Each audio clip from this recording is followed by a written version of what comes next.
I made the most tragic deck. Play so dirty. I'll take you through the way how Ashen works, from their seemingly odd game plan to their neat little tricks, showing you the changes I've made along the way when climbing with them in ranked. Starting with dirty support. It might be quite a surprise to see Ashen in the spotlight. With all the trash talk that they get, I honestly can see why. And to be fair, their reputation didn't come from nowhere. But with some recent support to finally boost their consistency, they're ready to play dirty. So what does Ashen even do? It can seem a bit odd, but their game plan is actually pretty cool. And once you understand how their pieces fit together, it starts to make sense. Their whole strategy revolves around our Ashen heroes and their endless struggle against Vados, the Eruption Dragon of Extinction. And when Vados is slain, he blows everything up, and the cycle repeats all over again. But this is also Ashen's biggest choke point, and it's something you'll want to keep in mind whenever you're playing them, or if you're trying to fight them. Ashen's most critical point is when Vados destroys Obsidian the Ashen City, which starts the whole cycle of bringing out our Ashen heroes and their traps. Now unfortunately, a certain yokai girl can stop Vados in his tracks, but not all hope is lost. This is where an awesome piece of support comes in, and she works really well with what Ashen's already trying to do. Not too long ago, we got Queen of the Blazing Domain. She's not officially an Ashen card, but she was practically made for them. Not only is she an endboard piece for our heroes, but she also serves as a backup in case Vados gets stopped. And that's because she's also able to pop Obsidian, just like Vados. But what else does she do? Aside from being easily searchable due to her typing, and being immune to destruction by card effects, she makes our opponent's monsters get banished instead of being sent to the grave. Now this only affects monsters that were on the field, but that means Vados' field life became a whole lot more powerful. Now those effects alone are already solid reasons to run her, but there's also a sneaky little synergy that comes with her, and it involves another key piece of Ashen's recent support. A little while ago we got Inferno of the Ashen. This nifty support allows us to place Obsidian directly on either field. Go away, Ash Blossom! And this is huge for Ashen, because one of the things they've always suffered from was not getting their fields low. But aside from this, it's Inferno's other effect that synergizes so well with our Blazing Queen. Inferno lets us send a face-up card from our opponent's field to the grave, and if we do, it revives Vados onto their field. But since Blazing Queen makes our opponent's monsters get banished instead, their monster doesn't get replaced.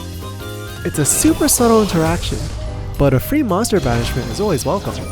Plus, if we want to revive Vados, sending a face-up spell or trap will still let us do so. Now, Inferno isn't the last piece of support Ashen recently got, and this other one is definitely worth mentioning. A while back, we got Chaotic Elements. This nifty card comes as another way to search for a Blazing Queen or Vados. Plus, as a bonus, it comes with a neat monster steal when it's in the grave. And this has definitely helped me sneak a few wins from time to time. But speaking of which, with all this awesome support we just went over, you may still wonder, is Ashen finally good enough to actually win games? And my honest answer is yes, they certainly are. But they're nowhere near perfect, at least without even more support. From my playtesting, I find that Ashen is just way too reliant on 2-card combos. Like having just Obsidian but no way to pop it, or having just Vados but no Obsidian pretty much kills them. But if you're like me, part of the fun of playing a pet deck like Ashen is how you make them shine. So even though Ashen will still have quite the uphill battle against the meta, we're gonna make them play dirty. And to do so, that's where Ashen will need dirty staples. There's actually a pretty neat selection of staples that work really well with Ashened. So if you're looking to really see how to boost Ashen's chances of winning, you'll want to check these out. Since all of Ashen and their support are Dark and Fire attributes, a no-brainer of course is Dominus Impulse. You probably don't need me to talk too much about how powerful this card is. Just make sure to use your other hand traps first before Impulse locks them down.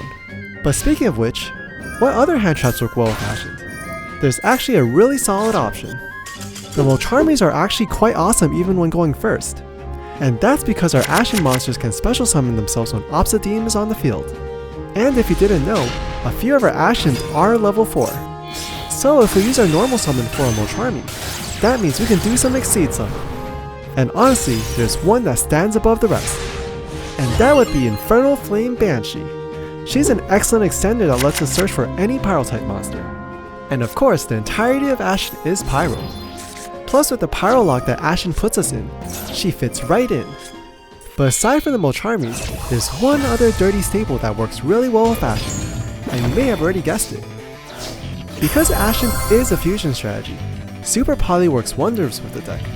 Our Ashen fusion monsters can use any pyro type monsters as materials, so Super Poly becomes quite dirty. Now we just need a way to turn our opponent's monsters into pyro types so we can Super Poly them away. And what a coincidence that turning things to pyro is actually part of Ashen's kit, though it is a bit quirky, not gonna lie. Ashen's field spell Obsidian and their trap Ashen to Endlessness are their two ways to turn our opponent's monsters into pyros. Though only one works on our turn, while the other needs to be activated from the grave.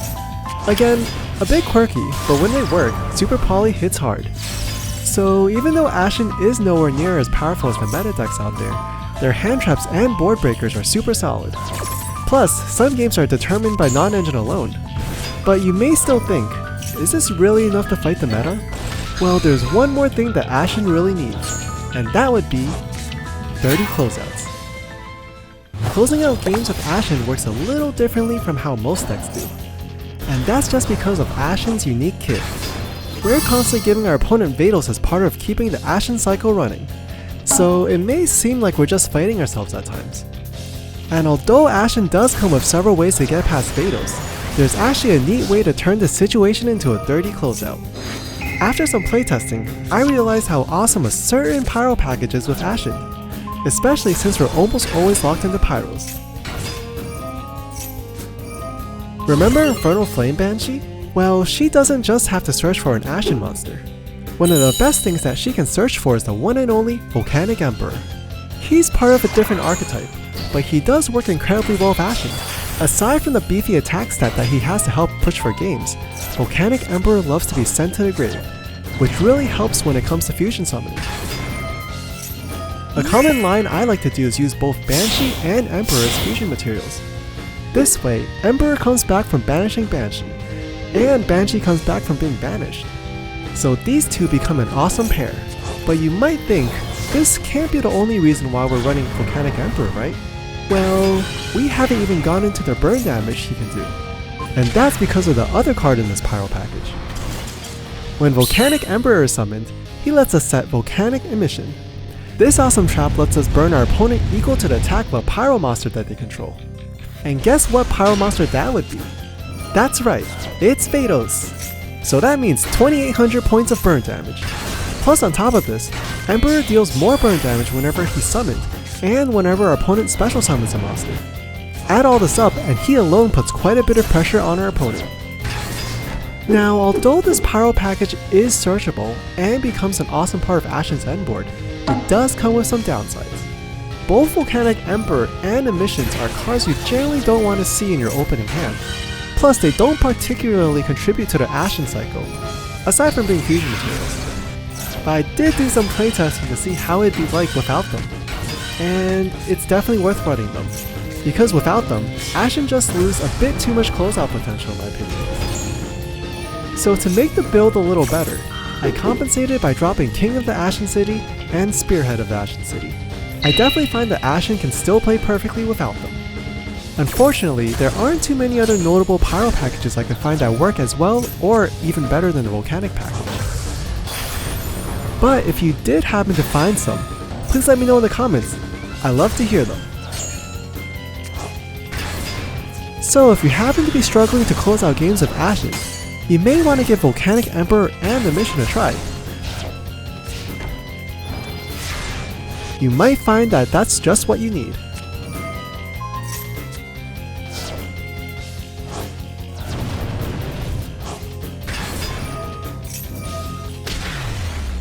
And that's how Ashen gets to play dirty. I know a lot of people have seemed to have given up on Ashen, but I couldn't help but notice how many people are also pretty interested in them. And if you enjoyed this video, please leave a comment or consider subscribing. It lets me know that the content I make helps make your day a little better. I hope it does. But if you want to see a more powerful deck, maybe you'll want to check out my other video where I use the most adorable cats to play dirty in the Duelist Cup. It's super awesome. Anyways, thanks for stopping by. Bye bye!